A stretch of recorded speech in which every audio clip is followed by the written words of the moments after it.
thing still on? Yo, check this out. What'd you do? Leave it on? This thing's been... It wasn't me, but I didn't leave the doggone thing on. Who would have left it on? Oh my gosh. You don't ever unplug anything. That's what the problem is. How long has that thing been on? Like 6 months. Honestly, I don't really think that we ever turned it off. It's been just kind of sitting there. Oh, by the way, this is so cool. Show my little buddy there. No, he was such a cool find. Say something to him or something. You gotta get him interested. Yeah. No. That thing's not coming on ever again. You didn't laugh. That's cursed. That's honestly cursed. That thing's staying off. For a quarter, that was pretty cool. He laughed around with me. Said, "It's my buddy. Bring him back over here. He needs to be on my keep him mind. on your side. I don't want him." That was funny shit right there. That was freaky. Hello, everybody. My name's the Unknown Artist. Joined with me is a Faja. Papa Fuja. A Faja? What? What? Papa Fuja. Okay, whatever. Yeah. Yeah. Yeah, Yeah, there you go. Today we're gonna be doing From Both Sides again. It's been a long time coming, and we've been thinking whether we should do this live or not. If you guys want us to ever do one of these live, let us know. That way I have time to prepare. And I think that'd be cool because then we could set up the laptop and everybody could send us questions back. I think that would. I'm just telling you. I think that would be cool as hell. We'll see. And you guys could throw back and say, "What's wrong with Dinko? What's wrong with Faja? You guys are a-holes," or something like that, you know? That's a general consensus. Yeah. On more of a serious note, now that we've hopefully gotten your comments down below and you've told us exactly what you would like to see, right? If you guys also haven't too, make sure that you go check out the update video too. I think it's called Let's Talk. I just did that stream today. Yeah. If you guys could go watch that, give me some feedback on that. It's only like 20 minutes in total, not counting the intro. Go watch that, listen, give me your feedback. I need it, please. If you really like From Both Sides, because I've heard from some people they think it was pretty cool, and then other people don't say anything at all. If you want us to do more of it or something specific on the channel, they need to say something, right? Well, I will say that's one thing. Kind of branching off before we get to the topic.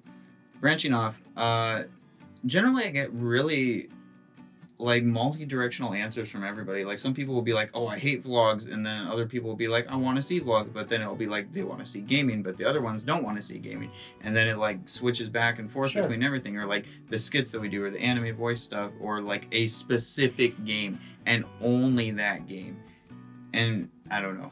Well, I'm not. let's say if you got 90% of the channel saying yes, let's do that, then hey, you go that direction, you know. I'm not saying you don't take care of your other 10%. You do, but that doesn't become your main focus. Let's face it. But when do you become a percent? Ooh, like if everybody was telling you to do something, but it's not your thing that you want to do, and then you don't value what you want to do too as part of it. I value what I want to do, and I want to do from both sides. To be honest with you guys, now, like a half an hour ago, we were at each other's throats. I was holding the lightsaber. He was holding a gun. It was a really good time. It was not good. It was not pretty. But you know what? It's something. I keep things organized, and he doesn't like the way I organize. No, see, that's the difference. That's a whole debate. And that's good. Discussion. That's a debate for another discussion. But I'm just saying that's a good thing, because some people organize in this way, some people organize that way, and I think that's what we came to a consensus on. Mine's about usability, and yours is about cleanliness. No, it's clutter or whatever. But anyway, that's not the point. The point is, my point was to bring it up was real quick is. Are you trying to segue? Are you trying to segue to the main topic? Was that a segue? You screwed it up though, dang it!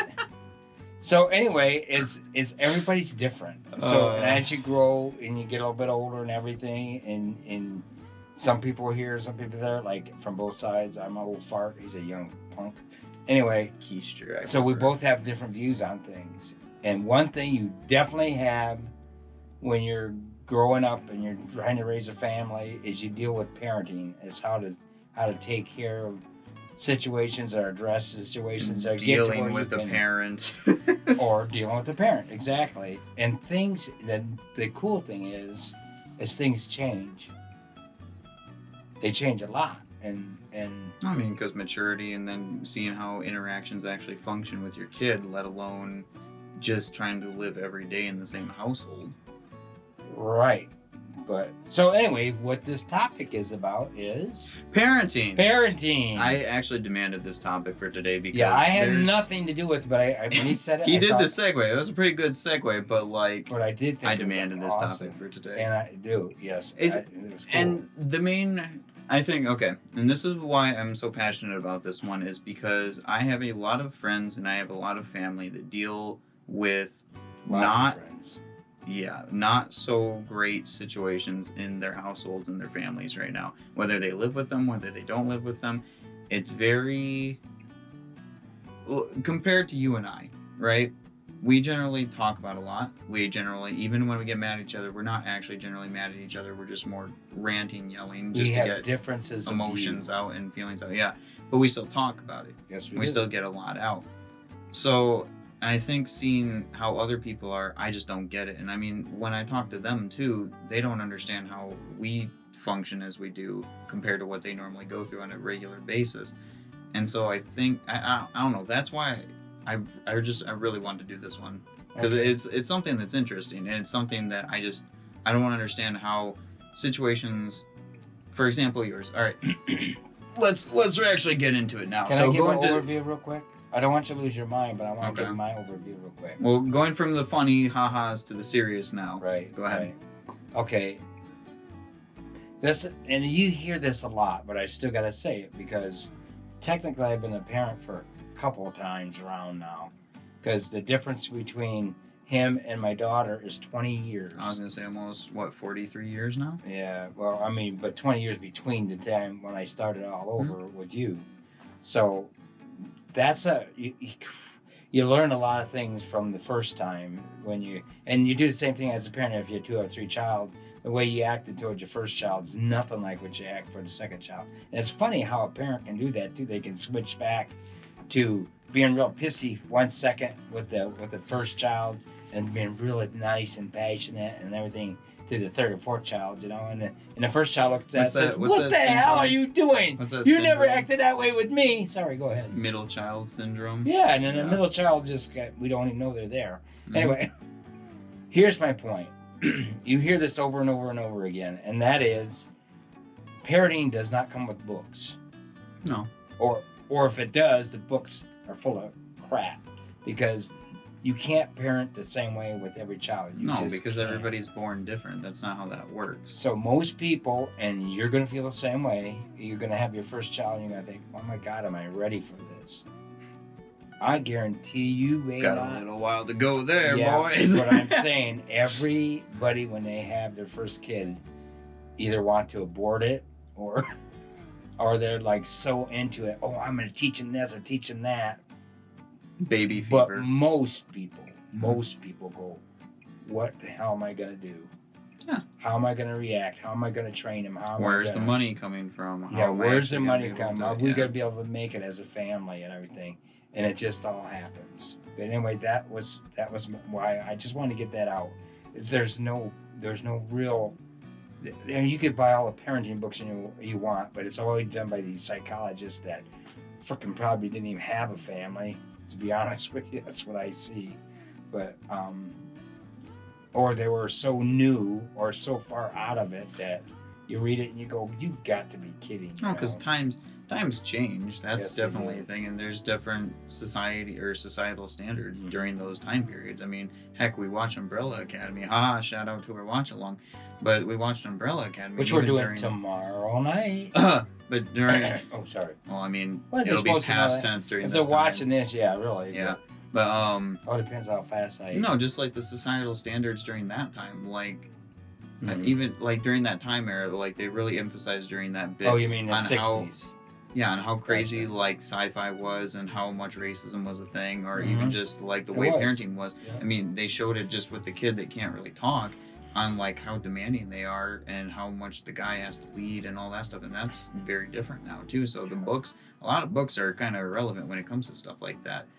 But I think that also kind of leads into what I really wanted to talk about with this whole thing, from different standpoints and different people that I've talked to and different people that I've dealt with and families that I've dealt with, is the do's and don'ts of parenting, whether it be from like my perspective, whether it be your perspective, having kids already versus just being a kid out of it, or so you're like you're saying like the basic principles of being a parent. I think so, more or less. Is just not even just from the parent side, but also kind of on the reciprocating side too, with the kid reciprocating back. No way. I gotta listen to what you think. Oh my god. I know that would be mind blowing, honestly. I don't want to. I don't want to, Mama. I'm gonna go get the beating stick.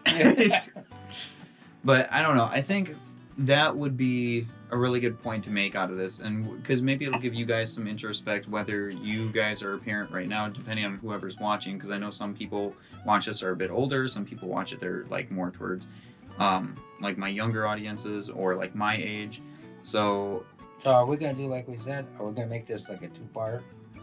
It might be a 2-part. I mean, I think we'll try this out, see how it kind of goes, and if people are interested or if they want to talk more about it or give their introspect on it too and have us talk about some of that and how we react to some of that, I think it could be interesting. So yeah, then we might do a part 2 on. I think we're gonna have to, because we've got like our audience, our community they're a wide range of age too, and a wide range of nationalities, right? So opinions of how, because I know that's another thing too, is cultural differences. Yeah, that's what I was just gonna say. Yeah. I'm not gonna give a specific cultural, but I know certain cultures, family is very important. Yeah.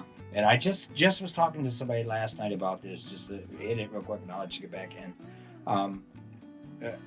It was this one nationality, and the lady was telling me at work, and she's one that I works with for me, one of my employees, and she said her dad always said, "This is the family. This is our house. Nobody comes to the house." He would not let people come over and stay overnight because he didn't want them telling her what the family should be like and showing what the outside. So this is our family. This is personal. Nobody comes here. Nobody interrupts the family.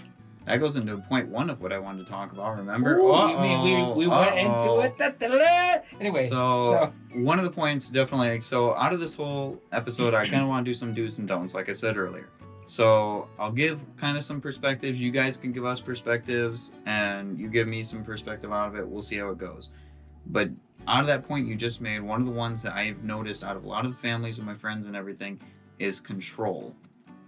And control, I would definitely have to say, is a don't. And the reason I say that, and this is just from my side of it, because I know we kind of talked about this a little bit already, but control, you don't, if you put too much control on something, there's going to be resistance, right? That's just how it's always going to be. And I know that you've talked about this on a previous podcast, even to give examples that are outside of my friend group, is the one pastor boy. Because he had a very religious family, and they were had to be do-gooders and always be, perfect, quote unquote. And he turned out to be one of the most rebellious kids, right? Mm-hmm. And I think, honestly, a lot of the times, especially in some of the families that I know, control is like a number 1 dominating factor, because they try to make the family every aspect of their lives, right? Like the kids' lives. Is they try to make sure that the family always comes first, and it doesn't really matter about what the kid wants. It doesn't really matter about like how they're feeling. It's always the family comes first, and whether that's a prideful thing or not, I don't really know. But it's weird and really kind of gross to see, I guess, if that makes sense. Because like from our perspectives, right, is I want to do the YouTube stuff. I want to try to go and do like merchandising. I want to go and do graphic arts, and I've wanted to branch out in a lot of different fields throughout growing up, right? And you've never tried to put a hammer down on that. You've tried to encourage it.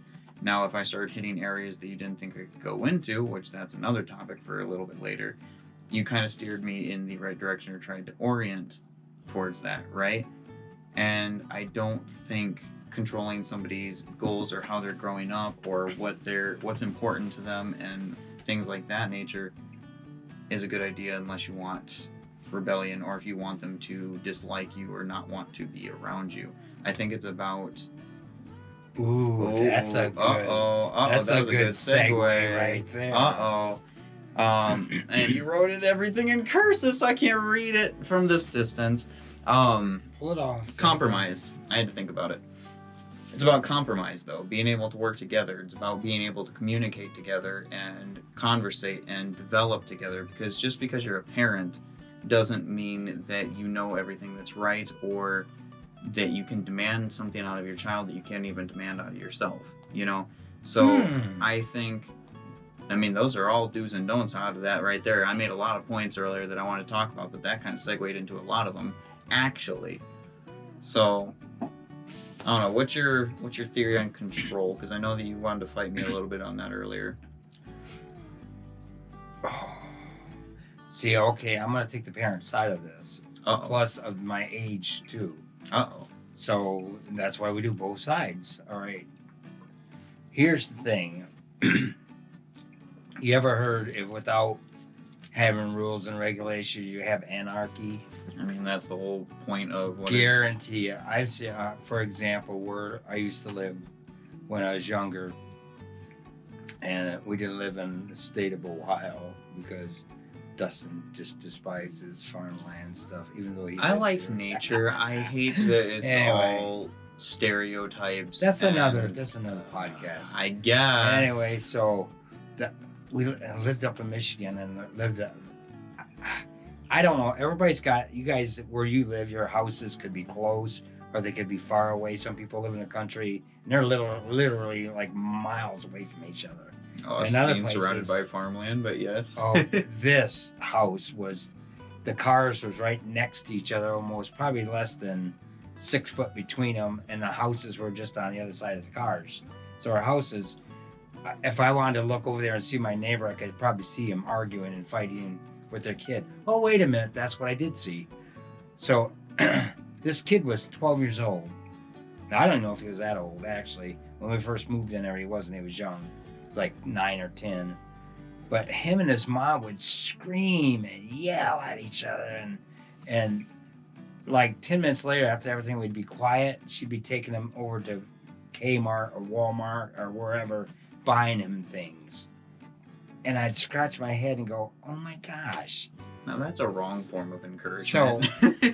So I guess what I'm saying is, okay, when it comes to compromise, there's times you cannot compromise as a parent because you end up having anarchy. You end up having a kid that just, he knows, kids are interesting stuff. You were interesting too in your own little way. Dang. I will say, unfortunately, I will say, damn it, he was a good kid. You know, I could push his button, and I was the same way. If somebody yelled at me, I'd break down and start crying because I was just I was a light-spirited kid. I wasn't really one of those, some people are really strong-willed, and they'll rebel, and you could beat the living snot out of them, and they'll turn around and smile at you and do exactly what you told them not to do. Mm-hmm. So each kid, see, that's why it's so hard to parent, because each kid's different, and you got to learn what your kid's like. Some kids, you just yell at them and they break down, and you were that type of person. And I was too. I'd melt when I get yelled at, because I'd always in my mind I wanted to do whatever made my mom or my dad happy with me. In this case, mostly my mom. And so I was easy to discipline because of that. Later on, I got a little bit older. That changed. Then she beat it on me, and I did what the little kid would do. I just turned around like, "Are you done?" And that's how we settled. That was it. That was the last time I was corrected by my mom. But I never was like that before. And afterwards, I felt like shit. I did, because I felt so bad because I did that, and I knew she went and cried in her room, and I'm like, oh God. Even though I was not wrong at that point in my life, it was stupid being 18 years old and be whipped by your mom. Or hit over the back with a belt or whatever it was. I don't even remember now. I just remember that it happened. And you got to remember our age difference. You did that now, you probably end up in jail. But back then, not. So. I will say. Go ahead. I think that is the difference on what I was kind of referencing, what you're more talking about. Because I think what you're thinking about is more disciplining, and then the other one on the other aspect is control. I just, now that's what I was going to say. I just took it that direction because that's what I was thinking. But now, go back, I'll try to bring it back around to what I was saying. So, if there's a difference between controlling and discipline, big difference. You discipline because sometimes there's got to be corrections for, when somebody does something, you got to pay the cost. And basically, it's like you do the crime, you serve the time type thing. And if you don't do it, you have anarchy because nobody, and it's the same way at work. It's crazy, but everybody acts like kids, like children. If they don't get disciplined, or there ain't something that happens because of what they've done, they'll do it again and again and again. Children will do that. So, but you as a parent have to know, and that was part of our things I wrote down there. There's a level of the proper discipline. You don't lock the key. You don't lock the key and put the kid in the room because they wouldn't eat their cereal, or because they wrote "oh shit" on a piece of paper, and you go, "Oh my God, he said shit. Oh, what are we gonna do? We'll lock him in room for 4 days." You know, even though the parents already say things like that, anyways. The crime has to fit the time. In other words, you don't overreact on shit, and there's a lot of parents that do that. Maybe because they're prideful. I don't know. So, are you saying you think it's because I'm not saying they feel like they failed their kid? Oh, that was a shot. Anyways, but no, I think, That's definitely so the key aspect. The key aspect would be moderation. Whether, moderation, communication, being able to understand the situation and what actually needs to happen. I think that's definitely a key aspect. Sorry. A key aspect. I just have to see it and I'm like, I can't look at him. A key aspect of what absolutely needs to be done, whether you're a parent, whether you're a kid, it's always going to be in moderation on how you react to a situation. That's definitely something that is probably the most important actual factor. So a parent, you think you have to think then? That would be too wild, honestly. Before I don't really know. React? Before you act? Wow. Uh-oh. So wait a minute. So this is more, parenting is more about just parenting, then ain't it really also about thinking before you react, as you really should do in life?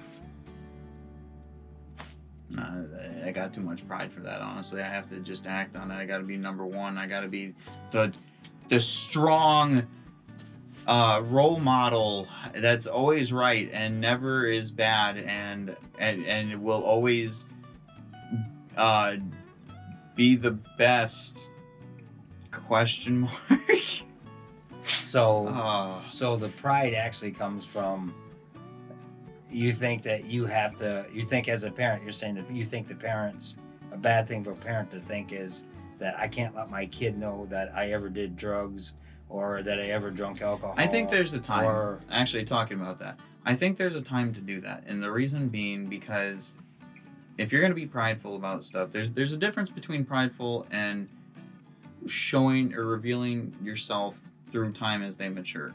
Because I think that's a very important aspect to do, because then it shows that they can be not okay. Because I think kids nowadays, why they have so many issues growing up, in all seriousness, is because they see this supposed perfect world or all these perfect people and all these perfect role models, and they see one mistake and they think that they're the worst creation ever and they don't want to exist anymore and blah blah blah.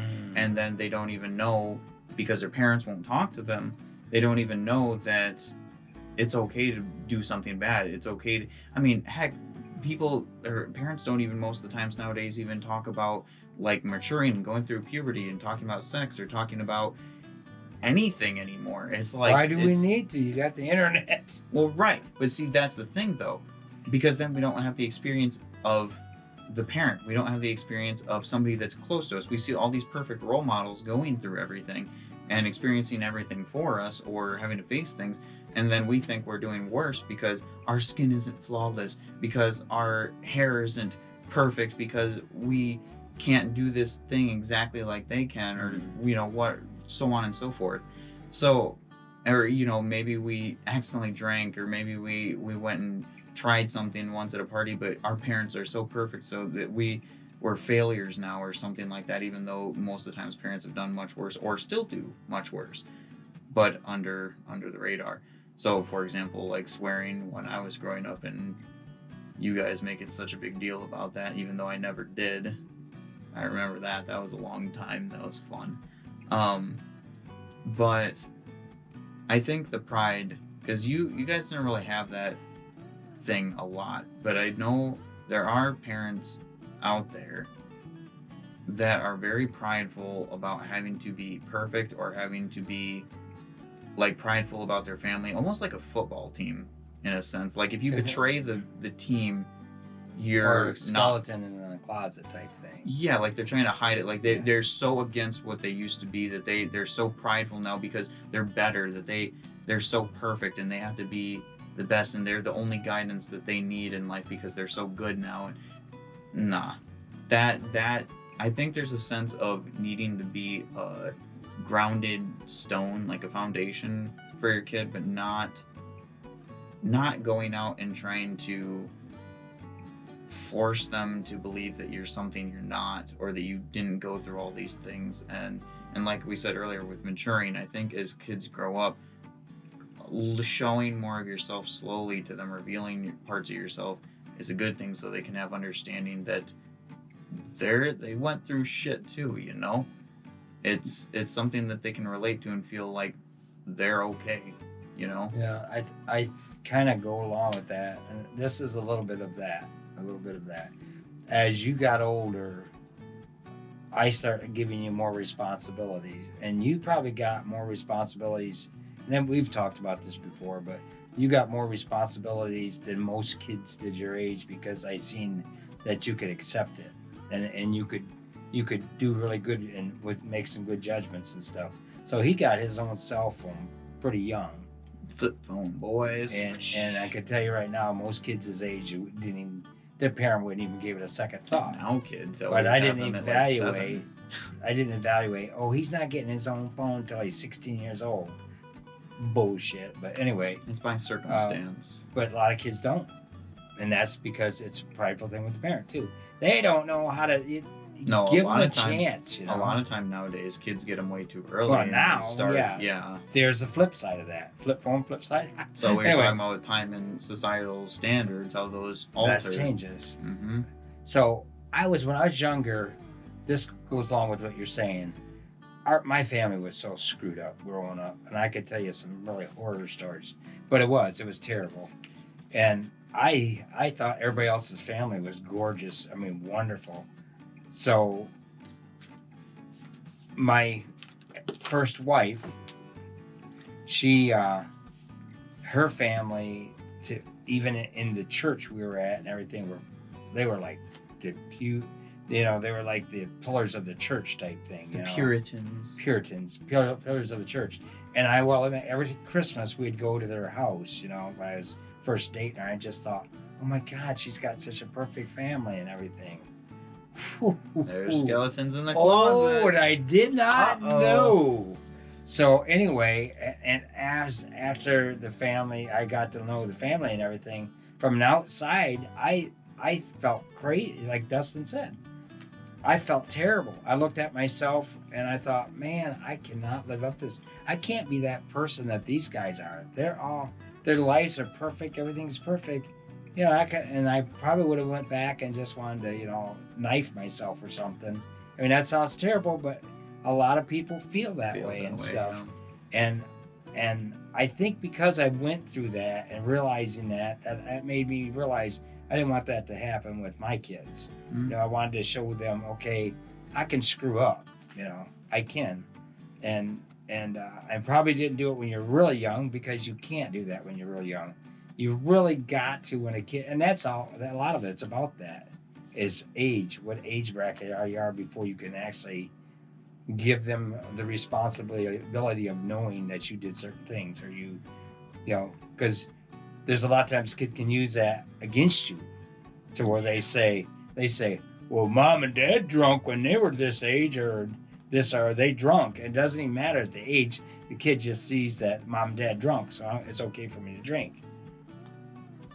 not. You know that, and I know that. You can't do that for a 12-year-old kid or a 10-year-old kid. I'm Even sorry, though a lot some of of you that kids are watching around- are that old. I was gonna say a lot of kids around here though did that. Yeah, you but- do, but really, honestly, no kid at that age should be drinking alcohol and getting drunk.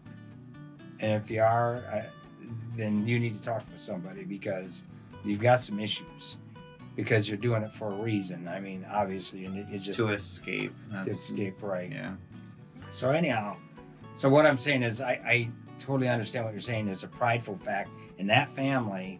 They had some pride, you know. Grandma, she's the pillar of this whole family. And then after I found out more about Grandma, I'm like, holy crap, you know. It's not a perfect family. They got skeletons in the closet. Oh, yay. And I shouldn't have felt that way, but I did. So you are exactly right. I will say too, this doesn't go so much on parroting, but like how we were talking about with prideful role models and everything, everybody thinks these celebrities and stuff like that nowadays are so perfect, but they're so... Boy, they're falling like leaves, aren't they? Lately, yes. And then, see, that's a thing too, is, and I'm going to keep that quote forever, is, you know, you can have your role models and stuff, but you'd never want to meet them. You never, you know, like idolize people, but idolize them for what they mean to you. Don't idolize them for who they actually are, because once you find out, you probably aren't going to like it. So, and I think that kind of follows that same aspect about the pride thing. I think that there's a point to being a pillar for somebody to, you know, like a guide, to be able to help grow and mature and be able to deal with things, but don't see them as perfect, because it's not going to happen. Nobody's perfect. Nobody deserves to be held above somebody else. It's just not going to happen. There's only a few people in my life that I know that could genuinely be, like, in a honest to goodness way, be held above other people, and they wouldn't see it that way, but they could, like, in a retrospect. Not to call people out, because I don't want to do that, but honestly, I could hold them above other people in the way that they are and the way they act, and I really don't think they could be terrible people. But I mean, they very well could be, but there's very few people that I would even see that way. Sure. But I mean, for example, I'm just going to say this because I know if the person watches this, they're going to know. But honestly, the person I went to have coffee with the other day, I could say that he's probably one of the people that you could probably put as a role model above a lot of people. I know who you're talking about. And you know exactly what I'm talking about. But I think he's somebody that's really, really good. I could see being held up above somebody else, but he would never want that, and that's the other bit. good thing. Yeah. So, and see, that's the thing too, is I think kind of going through things too, how people react to stuff, and like even to, like, talking about, like, another point to be made, communication, definitely a do in a You mean listening and communication. So whether that be through the parent or even be through the kid, listening to both sides and being able to from both sides, being able to listen to each other and being able to talk about stuff, like on this podcast, how we talk about sometimes serious stuff and other times goofy stuff, and being able to listen to each other and try to understand. That's kind of the whole premise of this. But, you know, even going through, like, big events that have happened, like somebody maybe passing away, or somebody, like, families have had to go through, like, kids that have medical issues, or maybe they have abused drugs, or maybe, you know, things have happened, or the parents have, and the kids don't know how to go through that type of stuff, you know. And so maybe the other parent has to take care of it, or has to help them understand, or maybe teach them and things.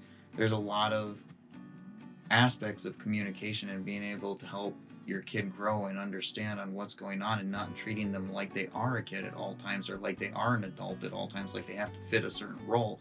Like you said earlier, I think it's about understanding where that kid's at and being able to adapt to the situation, because there's no perfect parenting book, and a lot of people go through different situations, or they understand at different paces, or they maybe react to things in a whole different way. So, you know, I part of it's like you said earlier, age has a lot to do with parenting, and it really does. I can't treat you when you're 4 or 5 years old. I can't treat you like you're a 20-year-old.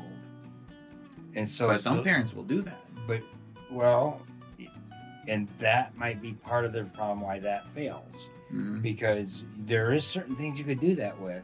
Like I had your sister, your older sister. made the comment one time. I love the way that you guys talk with Dustin and everything because you treat him like he's an adult. And she didn't mean that we actually treat you like an adult. You know, you make decisions. You just cared to listened and listened to what you had to say, and we not necessarily agreed with it, but we at least listened to where we could hear your side of it. And sometimes, now, I'm not saying it always happened, obviously, but I am saying I did it. I tried to do that on my side as much as I was just gonna say. I try to do that on my side a lot of times. It doesn't always happen though. No. And that, like I said, it's situational. It really is. Because even, and that kind of goes back to the pride thing too, is I think there's times parents will think that they have to always be right because they have to be the guiding stone, but they take that to a whole nother level, and then they won't accept being wrong because then if they are, then they're a failure as a parent, like you said earlier, or whatever. God. And that's so garbage. Because have you ever heard that out of my mouth, by the way? I've heard it out of somebody's mouth, but I'm not going to specify I'm just saying, who. You've never heard that out of my mouth. And I guarantee you never will. Because I know I'm not perfect, but I'll never say I failed you as a parent. Sorry. Because there's no failing. I mean, there's failing if you're just not around, but there's no per se failing if you're actually trying to raise the kid because it's all learning. It's learning on both sides. Both sides. But I did want to say something segueing off of what you said earlier about developing and talking and allowing certain things to happen, other things not allowing to happen. Right. I think forgiveness is definitely a big part too. And the reason I say that, and I think it's something that needs to be held in moderation on both circumstances, because parents can mess up regularly and they can be forgiven, you know, from the kid as long as they still take action and take care of their kid, right? But on the parenting side too, I think that sometimes it needs to not be so light.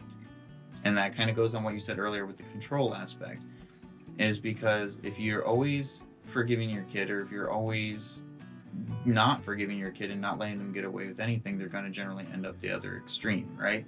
So, for example, and I don't want to talk too heavily about it, but there was a person we knew recently that had gotten into trouble with a group. I know who you talk about. With a specific group. Yeah. Well, let's just say law enforcement in this case. He got in trouble with law enforcement because his parents had always been pretty easy on him or forgiving of him. Even when they knew he did something earlier, much earlier in his life. But I think it's also circumstantial because of the things that he had gone through. So, and I'm not saying the two tidbits that we just referenced, but because life-threatening things or having to deal with trauma and things like that. So there's still got to be moderation no matter what a kid's gone through. There's still got to be moderation so that they stay on the right path. And so I think forgiveness is a big part to make sure that you're still careful with regardless, because kids can turn out different ways. Sorry. Go ahead. So doesn't that really go along with what I said about the punishment aspect? It's got to fit the crime. The control, yeah. I guess. No, you think about it. Now, see, there's where we're going to, maybe that's part of our disagreement there. But as a parent, and it's hard to do. I'm telling you what, there's times you make decisions, and even at work, I have to deal with this. I have to sit there and think, okay, what am I going to do? Because if I don't do it, it's going to keep happening. And as a parent, you feel exactly the same thing.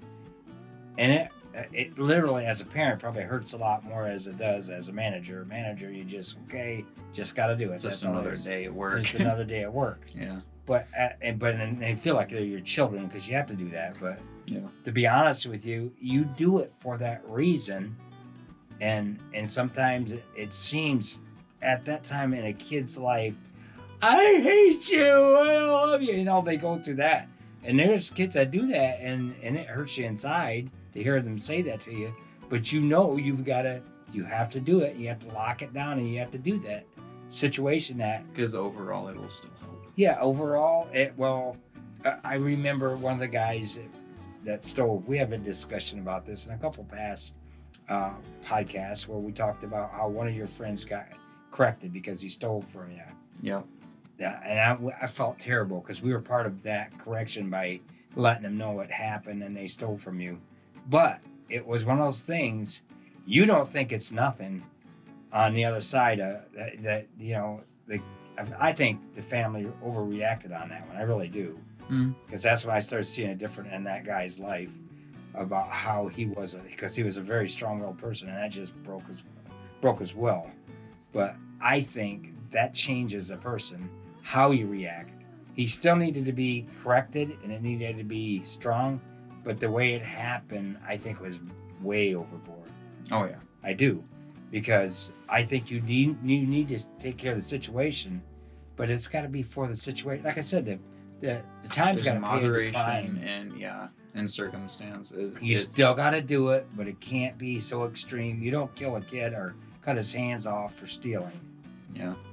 Some societies do that, by the way. Now, talking about that too, is on the parent side of it, I don't think that kids should let their parents get away with so much as they do either. And I'm not saying that it's the kids. Ooh, I'm not saying that's good. Kids' responsibility. How do you? Okay, go on. But I want to hear this one.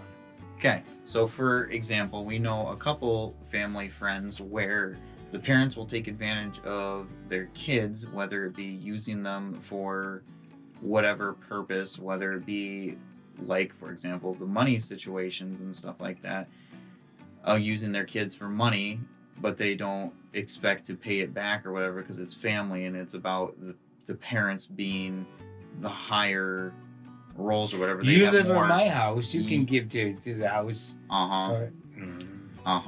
Or being able to do extra work just because they reside in the house, even though they're still growing. I mean, doing chores and stuff and help taking care of things and learning, yeah, that's a good thing to do.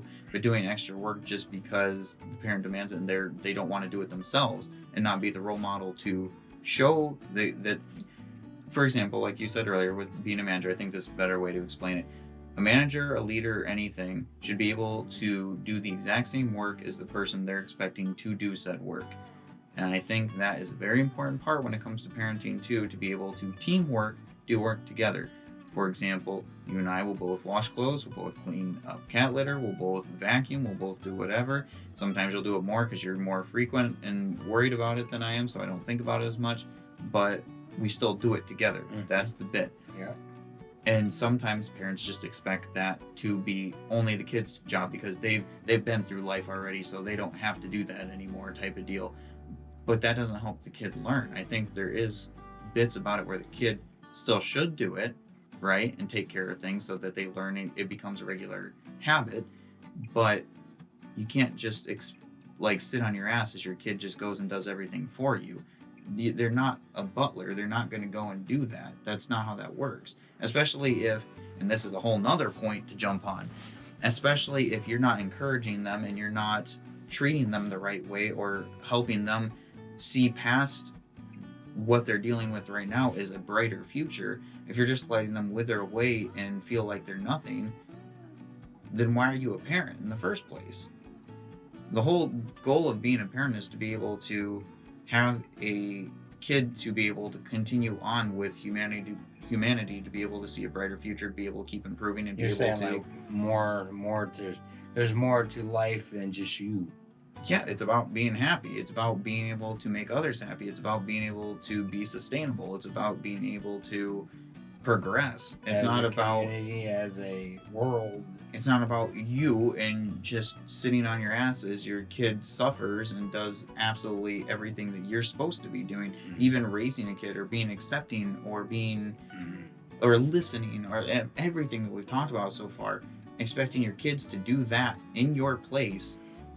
That's ridiculous. I don't get it. That's not the kid's job to do that. I mean, yeah, you have brother-sisterly love or brother, sister, whatever. You have that type of love between them, and they're supposed to help support each other. And sometimes they can do it a little bit better in certain circumstances because they're actually going through it or just went through it too, unlike the parent who has been out of it for a long while. But the parent overall is supposed to be there to support the kid. And yes, there's supposed to be a balance between there eventually, but you know, you can't can't let a parent get away with whatever, because then they're abusing their power in a sense.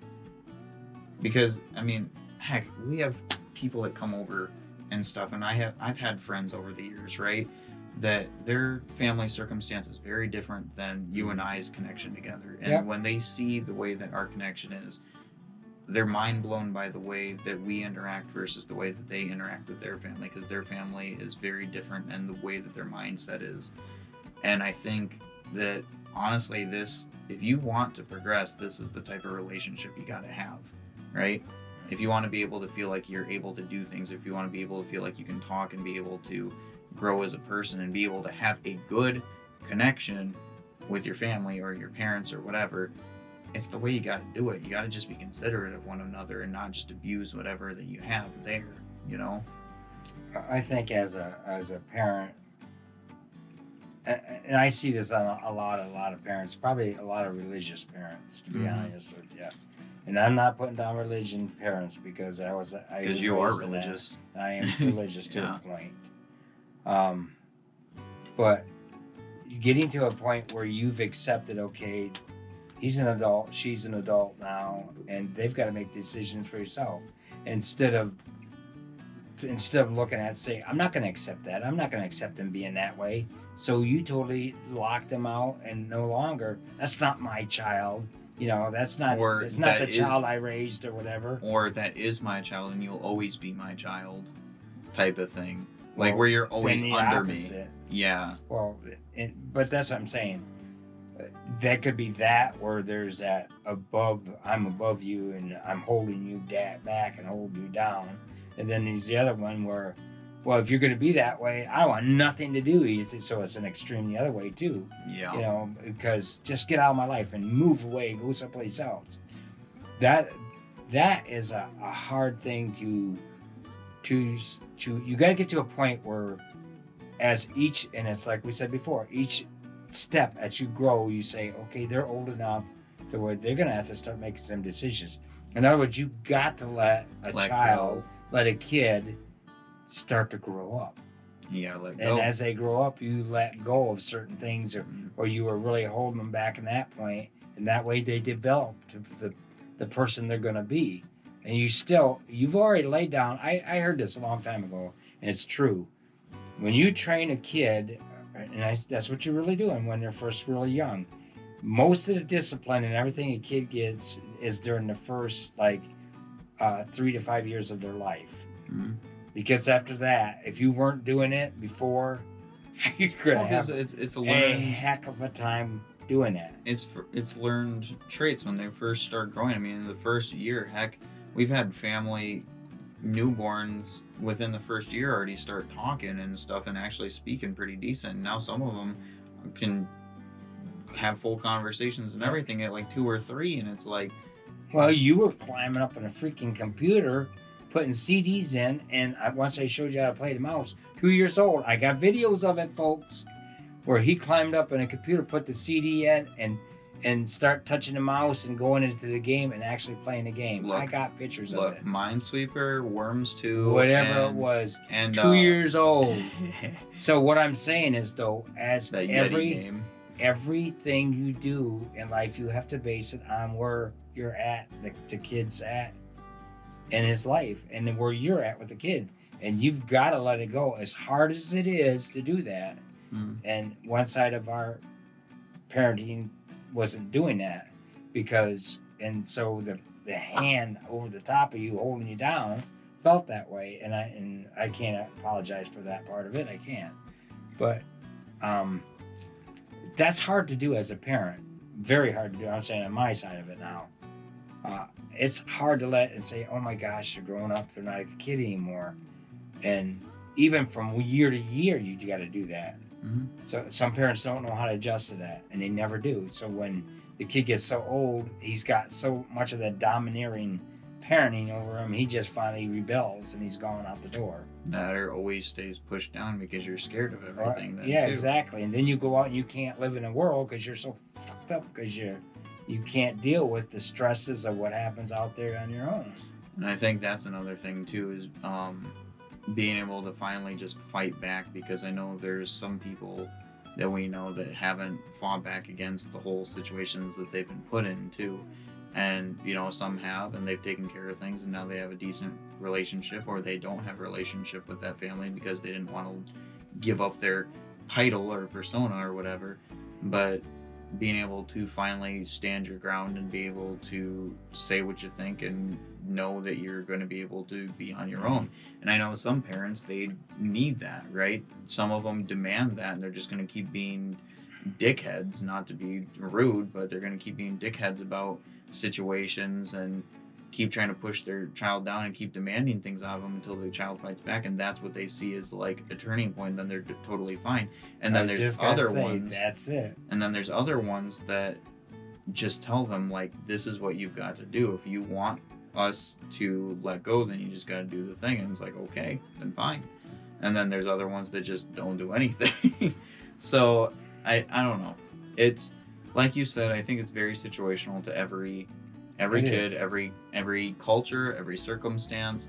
Yeah. It's very situational on where you live, what you're going through, all that. But regardless, I still think there's main key factors that have to be there, no matter what you're going through. Okay, but now, here we go. This is what I wanted to hear from you. Uh-oh. So you said you got to do something, and to me, okay, was you referring to the kid or to the young adult? I would say yes, but to the kid, because there's a lot of age group of people watching us right now, and you got to do something to the parent. What do you mean by that? In other words, there are some parents that are really would never ever meant to be parents, but which I know some of those, but anyways. But when you, from an outside perspective, try to step in and do something, you don't even have the law helping you out on that, which is a shame, because in some situations you need it really bad.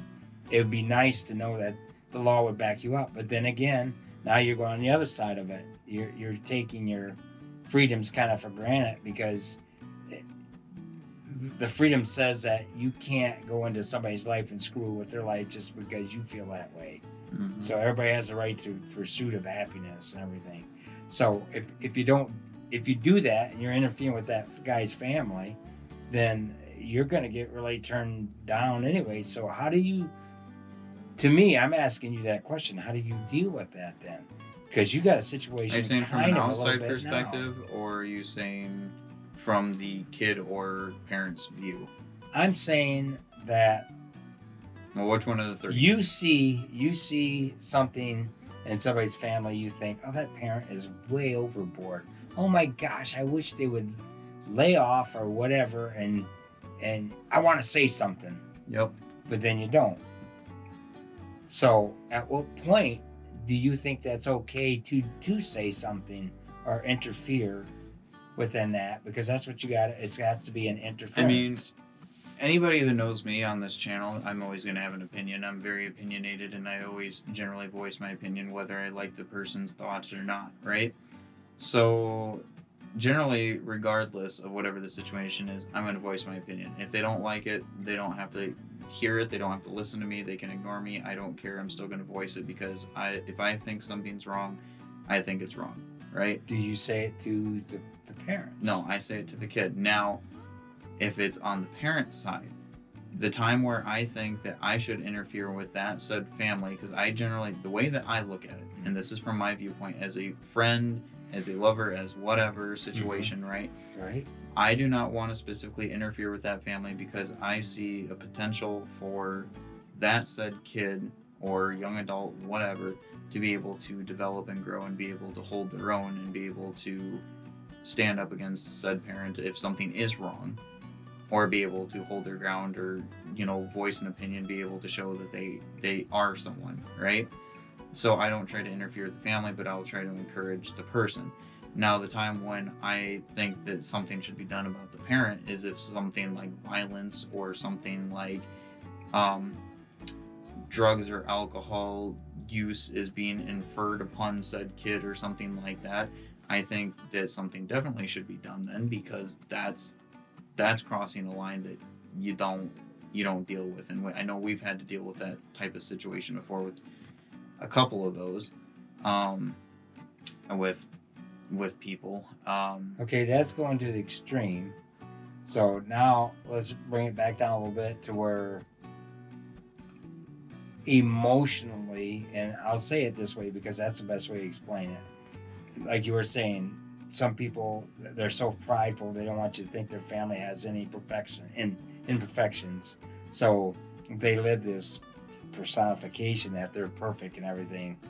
So that's what you see. But so I'm saying for people on the outside looking in saying, oh, they got such perfect family. So they don't even feel like they can live up to that, or never feel like they can live up to it. So at what point do you interfere with or not interfere with somebody raising their kid, and you know that that's probably what you want to tell them? You should be listening to them. You should be being honest with them about yourself and everything. You know what I'm saying? All the things we just talked about. How do you handle trying to do that for that parent and that child relationship? Like I not said, older. I'm not talking the way older that I now. specifically do it is I generally voice my opinion. If I think something is wrong, regardless, if they're upset about it, if they're acting Child like or frustrated, parent though, because the child. I don't generally talk to parents a lot. But I mean, here- there are parents that I do talk to and actually have a pretty decent relationship with, and I do talk to them, right? And so I will voice opinions, whether and I know you know some that I talk to parents and stuff like that, and I'll voice my opinion on circumstances that are going on or things that I think they could do better on or whatever, because other person is said friend or you know somebody I've known for a long while, so I'll try to help with that situation, try to give an insight of maybe what's going on or how they could do better. Now, as for the friend, kid, whatever, generally I'll always voice my opinion about it if I think something's going wrong, or I'll tell them if they're in the wrong too because they're upset about something dumb, or maybe the parent is trying to teach something. I always try to go from both sides of it. But I always try to go from both sides of it by telling, like, hey, maybe this is what the parent's actually meaning out of it, even though they're not acting that way at all, or they're saying something really stupid. That's probably what they're meaning. They're probably just being really prideful, they're being really dumb about the situation, or they're just upset, but this is probably what they mean. But on the same side, this is what you can do to take care of that situation, or possibly, if it does work out that way. If it doesn't, then they're going to have to figure it out depending on whatever they deal with regularly. But I try to encourage them to try to resolve the situation. Per se, say that, for example, What if it's cultural? That depends on the family then. See, and that's where things get into situations of, does the kid still want to be involved with that family or culture, depending on what age they are, obviously, because if you're like 14 or 16, you're not going to go run away.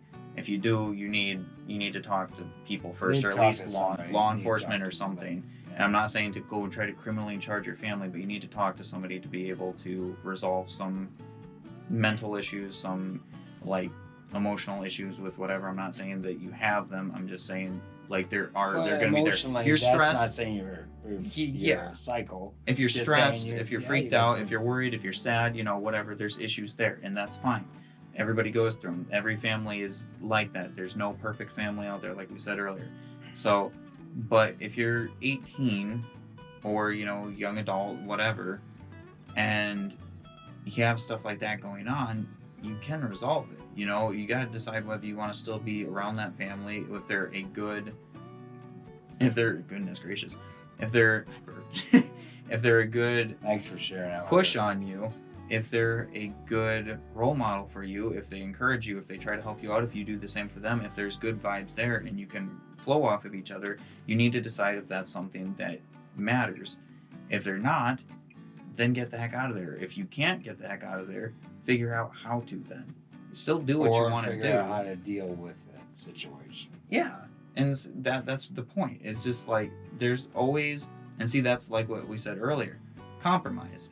There's a way to compromise even between, like, for example, we have family friends that have very different political views than you, and they, you guys you'll hang out, right? Mhm. You'll hang out, we'll have family game nights, we'll joke around about stuff like that, and nobody will get butthurt, and we'll have a good time overall. And that's how it should be, even in a family. Even if you have different views on stuff, even if you have different, say you have different political views, different religious views, different societal views, maybe like a situation, for example, maybe the child is into different people, right? Different genders or whatever, and the parents don't like that or something like that. That's still something that you guys can talk about and compromise about, because I know that's a big thing that goes on nowadays. A lot of kids are into different genders, different people, whatever, and so, you know, they're bi, they're pan, they're whatever, and parents freak out about it right off the bat without even like considering, hey, should I talk to him about this? Where are your thoughts at? Why do you think this way? They don't try to even communicate anymore. And I think that's very important. Okay. I'm not trying to wind down, but I don't know how much time we got in this, but We are at, I have no idea. so here's my question to you. Actually, only 105. I thought it was at 130 at least. So how much time? We're only at 105. Oh, 1 hour, 5 Mhm. minutes? Yep. Okay. So here's my question to you. Not that we're trying to shut this down, but our original discussion on this about parenting was because I want to know what your mind was at that time, because there's a difference, like I said, and During we've what- already said there's a what difference time? of how you react to kids when they're this young and how you react to, like, okay, one thing we didn't talk a lot about, and I know it was on here, and I think it was lies, telling white lies and lies. And I Oh, remember one discussion we had. talked about Christmas. Christmas. I was just gonna say, I know for a fact that was one thing that just drove you nuts, but it was that later on. But Here's so what are you really?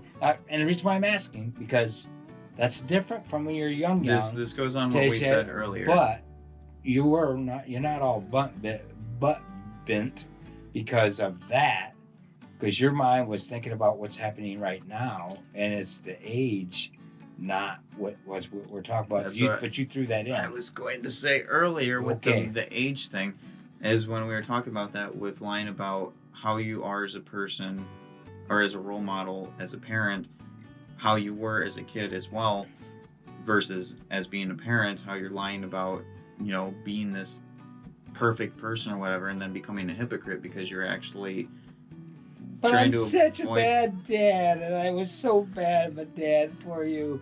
So you saying if I say that to you, it's kind of like being dishonest and not really wanting to tell you what I was really like, because I don't want to tell you because I'm. That's a bit of it, and then on top of that too, this kind of goes on the lie aspect as well as the control aspect, is pushing blame and pushing frustrations and pushing responsibility onto The child. the children, whatever, doing that type of stuff. I want to give an exact example, but I'm not going to because it'll call people out. Actually, you know what? Let's do it anyway. Screw it. Is, for example, blaming a kid for not being able to have a car when 5 cars are owned but only 2 of them work, but you don't want to fix them. Well, you can't fix it. Yeah, but you remember you're too prideful, so that doesn't really matter. So I guess it's the factor of making or lying to your kid, being too prideful towards your kid, and just being lazy, I guess. And lazy parenting is a thing that I probably should have brought up earlier too. Is, oh goodness, there's so much to unpack there. There's our next part 2. Yeah, honestly. Well, I kind of want to make part 2 a response to whatever people respond to this as well. It's kind of like their introspects and see if there's you can go other. over that and go add to it too. Yeah. Because I bet you, if people really watch this and people that are dealing with this kind of situation, there's a lot of comments you guys would have or girls would have about this situation. I mean, I know that you it guys have affects gone through stuff. a lot of people have gone through some stuff, and wow, I mean, it gets pretty deep, and you may even still be going through it. That's the thing, you know. So how do you deal with it? And maybe that's something we could talk about. Okay, let's talk about how we can deal with some of these things. Maybe that could be our part 2. I don't know. And see, and how do you deal with a parent like that sees it that way so much, and they're so prideful or they're so just frustrating? how do you make them understand that type of situation? You know, like how do you make them realize that maybe the kid's not in the wrong? Because I know I definitely want to call this whole situation, because I think this is a prime example. I'll just have to tell that person not to watch this episode publicly with anybody else. But no, well, you're not calling names or nothing. I'm not calling names, but I do think this type of stuff happens often. But for example, that's exactly right. So it's not to one person. Stressing the fact that doing something that makes you happy is taking away from something else, but you're also discouraging that. Like, okay, how do I word this without getting too exact? Yeah, I know. You gotta be more specific. I know it's hard, but you gotta. Without naming stuff, that's the hard bit. All right. Well, let's say that I, as a parent, they discourage. Is saying, I don't want you to do this because I think you should be doing something else. No, you're still following the same thing. I'm just gonna. Okay, let's do that. You and me. Let's go. All right. This is how I'm gonna explain it. So, say that you think that me doing YouTube is a bad thing, right? And you're saying that I need to Dustin, focus. you need to go. You should be spending more time doing my job, working at that store you work at, because you could make more money and you could help out, and you just need to pay a lot more attention there than you do with this. But Father, didn't you also tell me that you were going to take the car that would also provide me transportation to said job, and you just want to give it to somebody else that's going to use it for literally their own self purposes? So therefore I can't go to said job and make more money, and it's actually going to take away hours and time and money from said place? Well,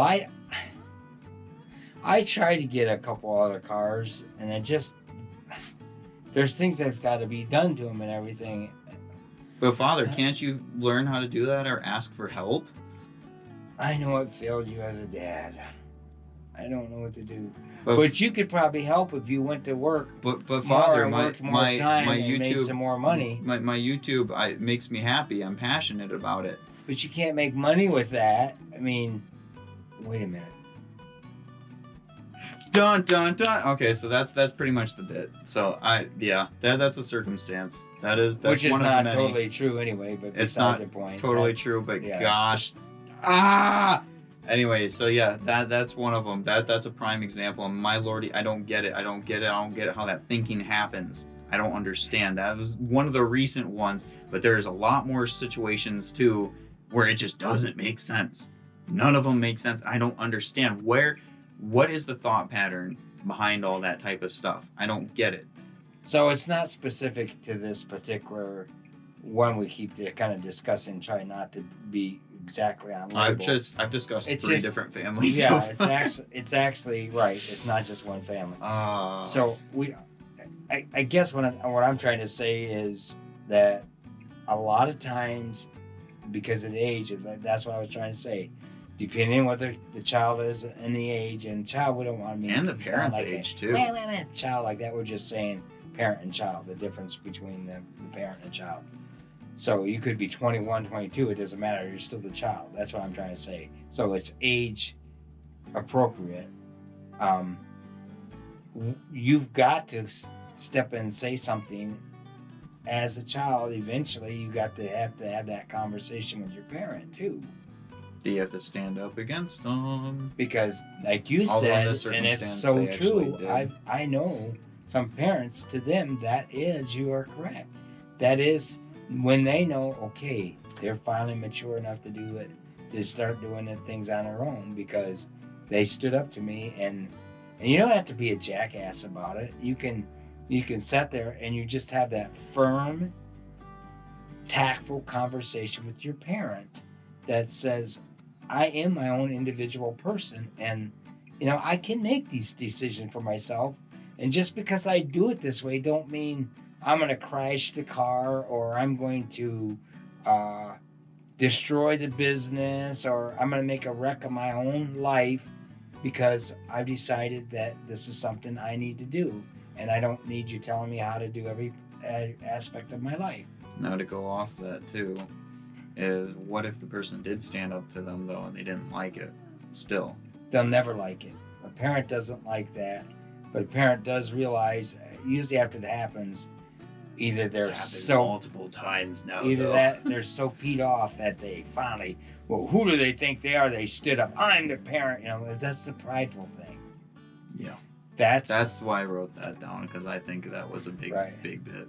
Well, that also goes to somebody else's parent too that we won't bring up. So anyway, what my point in that, what I'm trying to say is, there still comes that point, like you said, where that it's going to have to happen, and regardless of whatever happens. But you, as an individual that's on the outside standing in, can help in setting these two people down and talking, letting them talk, not really interfering, but help to get them both seeing both sides of the situation, allowing each one. And the counselors are the best for that, really. I was going to say, because generally if you have a family or a friend of that said person, or if you have like a boyfriend, girlfriend, or whatever come in, that's going to seem more like an intrusion, especially if the parents are already prideful. That's not going to work very well. So well, and also you may know the family, the friend of the parent too, that you could say something to them and get them involved in it too. So there's a lot of ways to do it without being that person on the outside looking like you're meddling in the family. When you're not trying to, you just want people to be happy. Right. But that's what a lot of it appears like. Like, who do you think you are telling my family what to do and everything? And it's not realizing, as the parent saying that you're way offline, and this person just is caring about the relationship. But we're not allowed to care for people nowadays. No. That's crazy. That's an intrusion of privacy, really. It is. I hate that. There you go. There's that word, privacy. That's a topic for another time. It is, but it really goes along with all this. Yeah, parenting privacy is definitely another. We'll put that in part 2. But anyways, that's when you get into where abuse of the child, because you think you have the right to privacy, and a lot of other things that way, incest or whatever. That doesn't get into that's. So that's a whole nother topic. But it is bag of worms to unbox. Yeah. So anyway, I'm curious. And I think that would be a good way to segue into the next part, is what do we do as people on the sidelines, that people that care for other people and families and friends? What do we do to help get communications going between the child and the parent? And also on top being of that on the outside.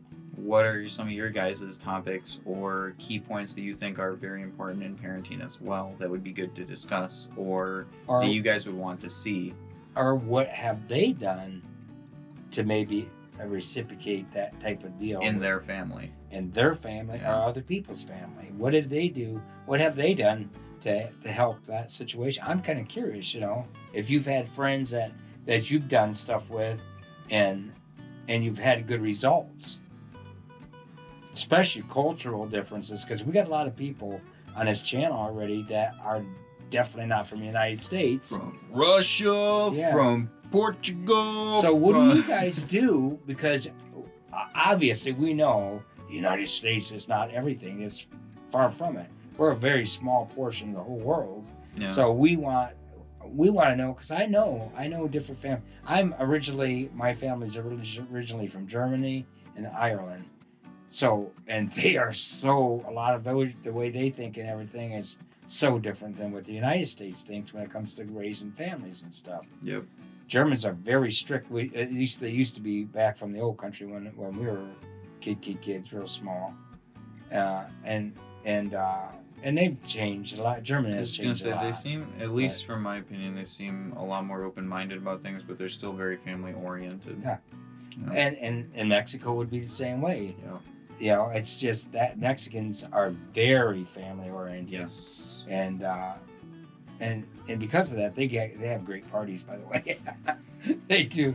I'm so jealous about that. They do. I'm so jealous. And that was a pretty good time, I will say. Yeah, I mean they got some great times, but that's why, because it's so family. Just Spanish in general. Say, "Oh, do you know my cousin?" 16 cousin away, and they know them, and you go, how the hell do you know these people? I don't even know my second ones generally. Yeah, I'm just saying, I'm like, really, that's it, exactly. It's like, we as Americans were so focused on us.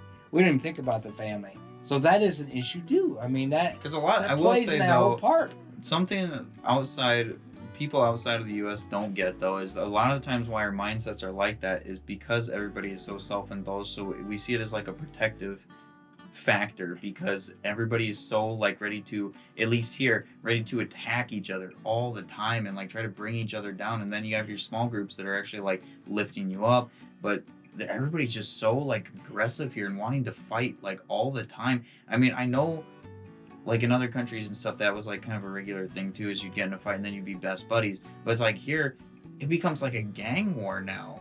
Yeah. And so everybody's like so protective of each other or themselves. That's nowadays. another conversation. That is. Again. Anyways, all right. That so is a very good. That's what we're asking that on you might guys be today. another. How you've dealt with some of those situations. What you guys think are important factors of whether it be from the child's perspective, the parent's side. What do you guys Even think for are your important? side of you being Yeah. a child, you know. I Well, mean, some that's of what you I might just be said. parents. I don't know. Yeah. But so I think what do you guys think are key factors of parenting or being a child getting parented? What do you guys think are some key important factors of dealing with growing up and having to teach and learn? Now to segue off this whole thing. Are we going back to the ha-has? No, we're going to be honest about this. Okay. Okay.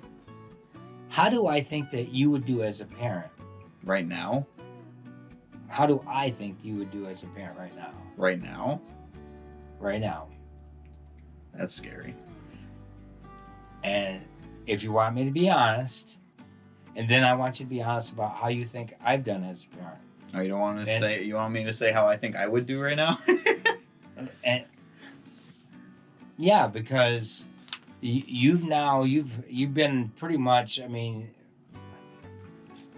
probably from I would say from age 16, he's pretty much been able to do, as far as I'm concerned, except for the other side. Don't really hold you back from doing anything and try to encourage you to do what you want to do in life and to make a goal of your life and everything. So you see what's happening on that side of it. So I'm asking you, looking at that and looking at a situation, how do you think you would do as a parent? Okay, go ahead. You said you I'm wanted asking you. You said you wanted to say how I thought you would do. That's what you said first, and then you said me. I think because of our conversation earlier and everything, I think there'd be a lot of things you would really be hesitant about, but I think as you got into start to doing them, you'd start to see why. And to be honest with you, that's life for just about everybody. It really is. And what I'm saying is you say I hear this so often, you would be surprised. I'm, of course, 65, so you're going to hear a lot of that. Oh. But you hear...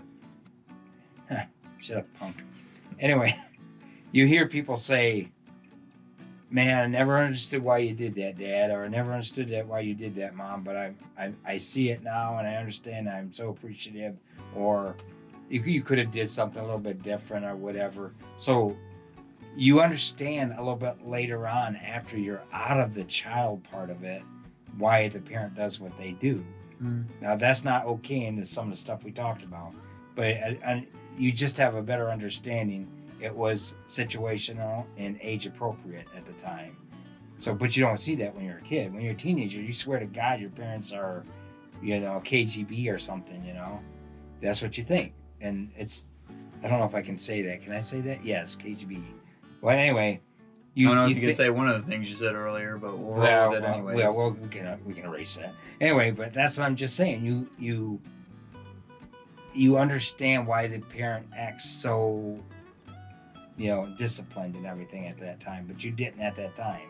That's the last thing. So I think as you start doing your parenting, I think you will be more lax than most other parents because you see that part. But I think in a little bit of a time, you're going to see you can't do that on certain things. As age appropriate, I'm saying. You're going to see I can't do that. There's some stuff I don't put up with, though, because, you see the way I react with just Fat Cat. And there's some things I'll let him get away with just because I like to have that relationship and with that him. Drives me crazy, but that's But then there's other things that I just do that's not an animal. let. We're talking a human being. But it's still kind of that same type of relationship type of feeling, because you want to have that buddy type of feeling as you're like when they're still young, when they don't fully understand things and just kind of explore, do whatever, and just kind of do their own thing. It's still kind of that situation, because you're still trying to teach them stuff, you're still trying to be friends with them, but make sure they behave. It's that same type of feeling. Correct.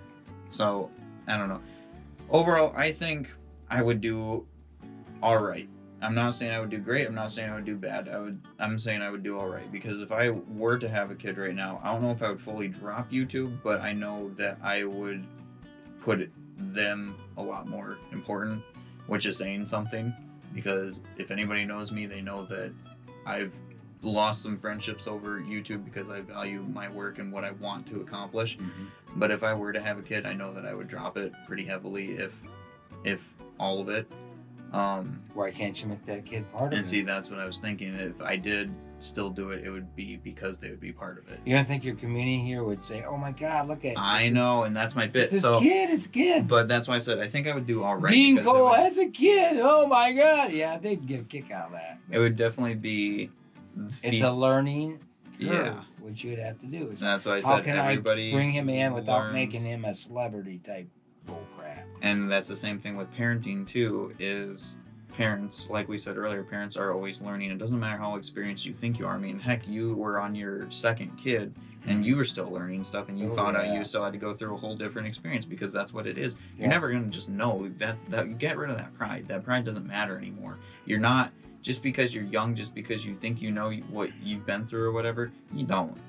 I mean, even as me being 23 years old, I make comments all the time to you. I'm just like, I sure as heck don't know, I don't know things. Like, a lot of kids my age think they know everything, and it's like, I know I don't, but I know when it comes to stuff like this, I know what I'm doing, and I get mad at people that don't listen to me because I do know, but there's a lot of things I don't. With saying that, you can take, there's basic and like, it's like math. Mm-hmm. There's the basic math. It's always going to be adding, subtracting, dividing, multiplication, powers. Those things are basic math. If you don't learn the basics, you're screwed. Yeah. No matter what you do, it's not going to come out right. You're not going to be able to do algebra without Parenting's the same way, though. Yeah. Parenting is, you don't have to be, I'm Mr. Prideful and I ain't going to tell you, who I am or what happened or anything, or I am, you got to always pay attention to me because I'm never wrong type thing. But there is basic things you have to do as a parent. It seems that way, that's what you're acting like, but it's not. It's because you've got to do them to make sure the kid starts his life. It's like the foundation of life. It cannot just be sporadic and crazy. That reminds me, there's a whole nother topic I want to talk about eventually too, but I'll reference it now just so I know for later when I'm editing it and so I don't forget. But basically I want to talk about the topic of being spoiled young versus later. And see, that goes into two different aspects. And I won't fully get into it, but it goes into the aspect of being entitled. Yeah. Which I was spoiled when I was younger and I started getting that way, but I turned out not to be. But then there's also the aspect of not being as thrilled about things because you've gone through so much. And I think that's what I get to a lot. And that's why I think I get really down sometimes, is because I have experienced so much. And then when stuff isn't going on, it feels like nothing's happening. So I think that's definitely a topic I'll talk about for later. That's a good topic. Yeah. Because that does. Because we did a lot of stuff. Emotionally wise, it can screw you up. Mm-hmm. It can. So, but anyways, so that's what we're asking of you guys. Send us some points. Send us how you think you can handle some of those situations. What you guys think are important. Maybe some stuff that you guys have been through. If you want to share those experiences, or maybe ask us some questions, and we'll tell you what we think that you can do. We're no professionals by far, but we'll try to give you our best suggestions. Like I said, they can write all the books they want, but parenting's it is just something. I mean, also in case it's an extreme situation, though. Yeah. But yeah. So But aside from that, I think that's all we got for today. Yep, I mean, we got a lot more, but that's all we're going to do for today. Yeah, I think, like you said, if we get comments back and everything from that, we'll do part from 2. this, we should do part 2. Yeah. We really should. I think it'll be fun. Yeah, I do and too. so, just so you guys know, with the bit at the beginning, yes, from both sides is back. So, hope you enjoyed. I'll make sure that some music is playing throughout this, so that way you have some background ambience too. And I think that's it. Any final comments you want to throw at them? Good. I would say my final comment through the whole thing is, and we did have it written down as a bullet point, and that is, listen, both sides, I cut into you a lot, and you cut into me. We both did There's to each sometimes I other. just want to kick him right in his face, Yeah. but but and then we get there's times we talk very frustrated with each other. generally our car rides when we debate about life. Oh my gosh. 4 hours. It makes it fly though. It does, but then we're done. I mean, we've had the discussion. I know what he thinks. He knows what I think. And there's And times we we don't agree agree. and time that we don't agree. And sometimes we get a medium ground where we both meet in the middle, Yep. and that's The kind of like, concept of the show. yeah, and that's really where we want to be. I mean, it And doesn't we'll- mean I'm going to let down my principles or he's going to let down his. I mean, Yeah. what we really believe is to be factual, but sometimes it opens up your eyes, and Makes you It realize says- some stuff. Mhm. yeah, and I appreciate that with my boy, and I'm sure he appreciates it with me. So that's what makes life a lot better. It does. So that's my listen. And what was it? I was gonna reference Heather's Survivor Girl podcast Oh, what was quote it? because Yeah. she goes, "Life. I think life is best lived," is what she normally says. Exactly. I really do like that quote. I think that applies here too. So, but yeah, just live your life, do you, and try to make the people that deserve it to be part of it. Yeah. So, and that's a shout out to Survivor Girl podcast as well as Don't Make This Weird because she's on there as well. So, yep. But Put a anyways, shout out there. anyways, aside from that, I think that's about it. So I hope you guys enjoyed. If you did, make sure you definitely leave us a comment, give us a sub, turn on those notifications, please. I will be doing, as I said in the update video, if you guys have not checked that out yet, or if you are going to check it out after this, I'll still at least let you guys know Did we kind of say what's we on made with 1,000 subs? Oh, Working on the drawing, okay? Okay. I'm slaving away. I'll be doing update streams regularly now, so even if they're only like 10-minute streams, I just want to update you guys, kind of get some polls from you guys and see what's kind of going sorry. see what's kind of going on. Don't distract them so they'll actually listen. Oh, sorry. But I'm going to do update streams so that you guys can know what's going on. I'll still make my announcements on Discord, Instagram, Twitter, all that fun jazz like normal. Go watch that video, or that stream rather. It's only 20 minutes and it's really good and I need feedback, please. Love you guys. Stay positive, stay creative. I'll talk to you later. Peace out. Bye! See you later. Bye-bye. Dick.